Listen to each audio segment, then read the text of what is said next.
பச்சை பட்டாணி புலாவ் எப்படி செய்யுதுன்னு பார்க்கலாம். ஒரு மிக்ஸி ஜாரில் ஒரு கைப்பிடி அளவுக்கு கொத்தமல்லி, ஒரு கைப்பிடி அளவுக்கு புதினா, 3 பச்சை மிளகாய், ஒரு துண்டு இஞ்சி, 6-7 வெங்காயத்தை நல்லா பேஸ்ட் ஆக்கி எடுத்துக்கோங்க. இப்போ அடுப்பு மேலே ஒரு குக்கர் வச்சுக்கோங்க. அதில் 4 டேபிள் ஸ்பூன் எண்ணெய், 10 முந்திரி பருப்பை சேர்த்து நல்லா பொன்னிறமாக வறுத்து எடுத்துக்கோங்க. இப்போ 2 வெங்காயமும் சேர்த்து நல்லா கண்ணாடி பதத்துக்கு வர அளவுக்கு வறுத்து எடுத்துகிட்டு இப்போ நம்ம அரைச்சி வச்ச மசாலாவும் அதில் சேர்த்துக்கலாம்.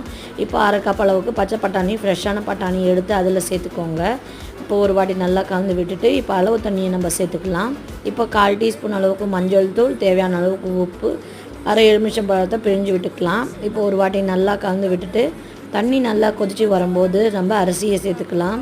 இப்போ 1 கப் அரிசிக்கு 1.5 கப் அளவு தண்ணிக்கு நான் இன்றைக்கி எடுத்திருக்கேன். இப்போ குக்கர் மூடியை மூடி ஒரு 2 விசில் வர வரைக்கும் வெயிட் பண்ணி பாருங்கள். இப்போ திறந்து பாருங்கள். 1 டீஸ்பூன் நெய் சேர்த்துக்கோங்க. கொஞ்சம் கொத்தமல்லியும் சேர்த்து ஒரு வாட்டி கலந்து விட்டு எடுத்திங்கன்னா அருமையான பச்சை பட்டாணி புலாவ் ரெடி. இந்த வீடியோ பிடிச்சிருந்தா நம்ம சேனலுக்கு சப்ஸ்கிரைப் பண்ணிக்கோங்க.